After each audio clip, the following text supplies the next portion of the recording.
ternyata tanaman vanili itu memang tanaman yang luar biasa dan mungkin niat mengembangkan tanaman tersebut di tahun itu gitu atau di zaman itu.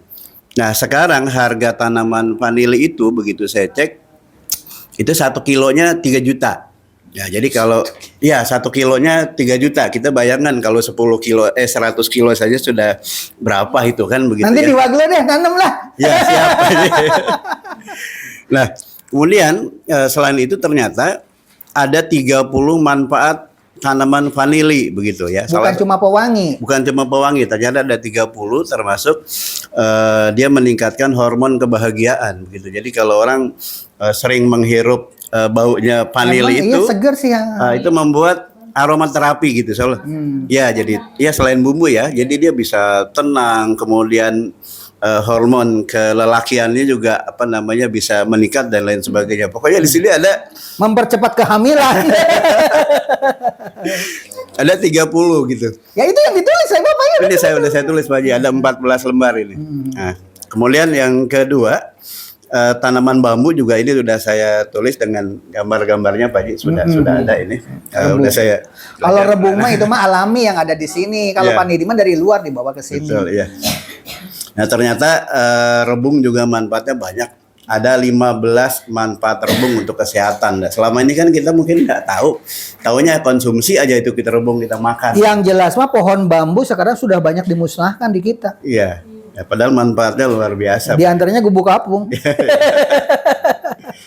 Ini ada 15. Kemudian tadi barangkali bisa saja terjadi persepsi mengenai sup kura-kura begitu ya. Kalau saya mungkin melihatnya ya sup kura-kura begitu. Memang sebagian orang Cina itu mengkonsumsi sup kura-kura sampai hari ini, walaupun memang kura-kura dilindungi di Indonesia. Oke, nanti dibaca lagi naskahnya. Oke. Iya, tetap saya sampaikan di sini manfaat dari sup kura-kura. Ya ternyata memang manfaat untuk kesehatannya luar biasa kan gitu ya. Itu saja barangkali Pak Haji dari saya. Oke, yang lain silakan. Saya akan nulis. Yang tadi di-share oleh Pak Doni itu tulisan Pak Doni itu. Judulnya nggak pakai judul itu. Nulis dulu baru judul belakangan Pak Doni. Nggak apa-apa sih.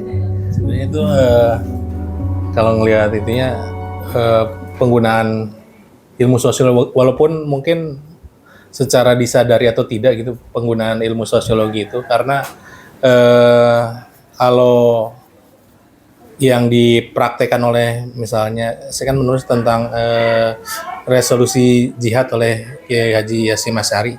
Mungkin Kiai Haji Hasyim Asy'ari tidak mempelajari sosiologi secara detail, tetapi apa yang dilakukan Kiai Haji Hasyim Asy'ari itu sangat sosiologis.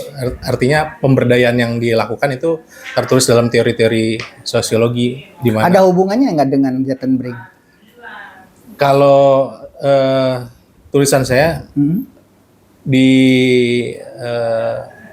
sebenarnya sedikit menyerempet tentang bahwa masyarakat Subang itu merasa tidak terjajah gitu.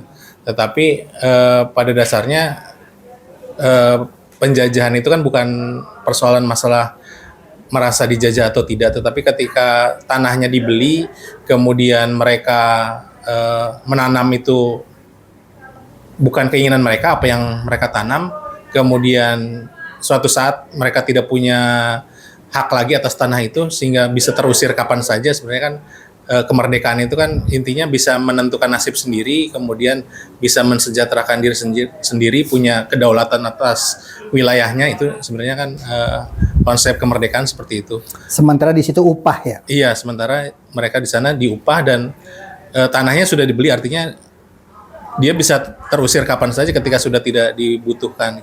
Diralat, wallahu alam dibeli atau tidak, karena di buku Jettenbrink tidak ada transaksi pembelian ya di situ. Yang ditulis di situ adalah tuan tanahnya adalah Raden Rangga Martayuda, tuan tanahnya, sebagai perwakilan atau kepanjangan tangan dari kerajaan Pajajaran. Mungkin dibeli, mungkin tidak ya. Yang jelas sekarang ini di surat perponding tidak ada nama Raden Rangga Martayuda nggak ada di Perponding. Hilang gitu. Ya itu berarti penjajahan menurut versinya orang tertentu, mungkin itu adalah penjajahan ya kan? Iya. Untuk menguasai tanah dengan cara seperti itu ya kan? Iya. Jadi saya juga menyontohkan bahwa ketika di Singapura dan Palestina sekarang itu kan akibat dari sebenarnya transaksi jual beli antara bangsa penduduk asli dengan pendatang gitu. Setelah tanahnya dibeli kan mau tidak mau hak atas tanah itu hilang. Dan itu bisa, kalau di Singapura itu kehilangan identitas lokal, sedangkan di Palestina seperti yang terjadi sekarang gitu. Jadi tanahnya dikuasai dengan alasan udah dibeli gitu untuk perumahan Yahudi seperti itu. Salah satu contoh juga di situ kalau buka di Google Map ada gereja. Tapi masyarakat di situ menolak, dan ketika dikonfrontasi, kenapa ada gereja di sini di Google Map namanya gereja? Enggak, ini hanya persinggahan. Suatu saat akan jadi gereja besar kan, seperti Palestina ya. Sekarang Palestina kan namanya jadi Israel kan? Iya. Berawal dari nama dulu kan? Iya. Nah, itu politiknya seperti itu. Nah, di bukan negara juga sama.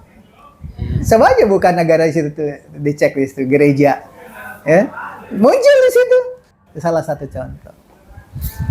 Perpolitikan jangan anggap remeh. Perpolitikan itu, jadi kita semua harus belajar berpolitik, tapi jangan berpolitik praktis ya.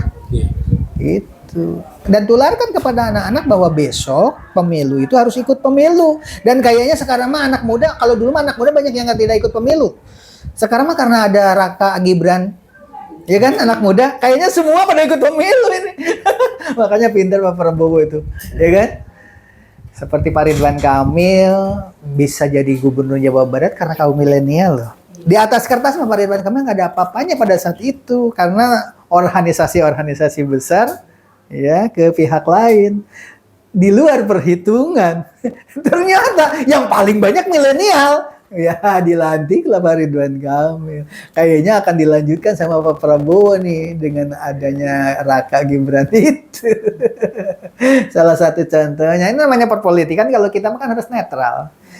Paling tidak, oh iya, kalau benar nanti Pak Prabowo yang dilantik berarti memang strategi perpolitikan luar biasa. Walaupun saya punya praduga asal mulanya sebelum Gibran dilantik pencalonan mah Pak Mahfud.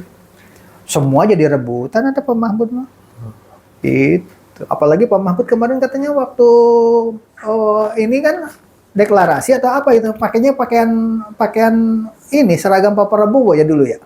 Ini adalah baju saya dulu waktu mau dilantik kagak jadi.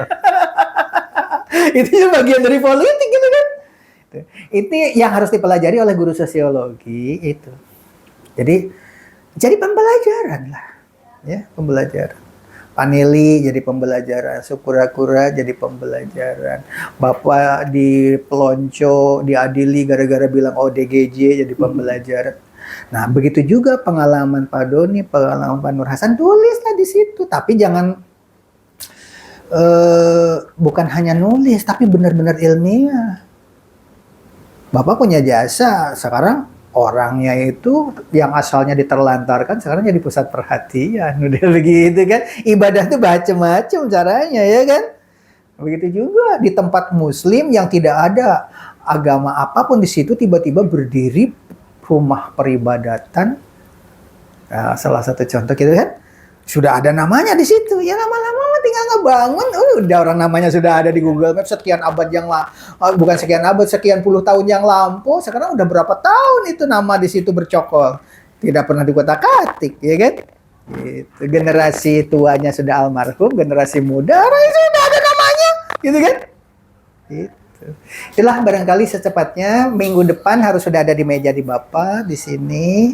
Biayanya oleh Pak Doni dengan Pak Nur Hasan bisa talangin dulu dengan uang koperasi, talangin nanti diganti untuk ini untuk kartu kertas kan, di-print dulu kan, nanti bentuk bukunya kayak begini kan jadi kan.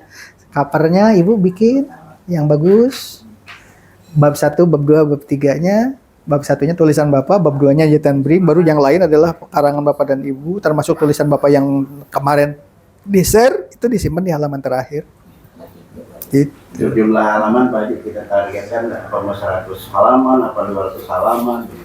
Seadanya. Sudah seadanya aja lah. Bila terlalu tebal bikin 2 jilid. Iya kan? Jilid pertama, jilid kedua, jilid ketiga. Lebih keren. Kalau ingin dipertipis lagi jadi 8 jilid.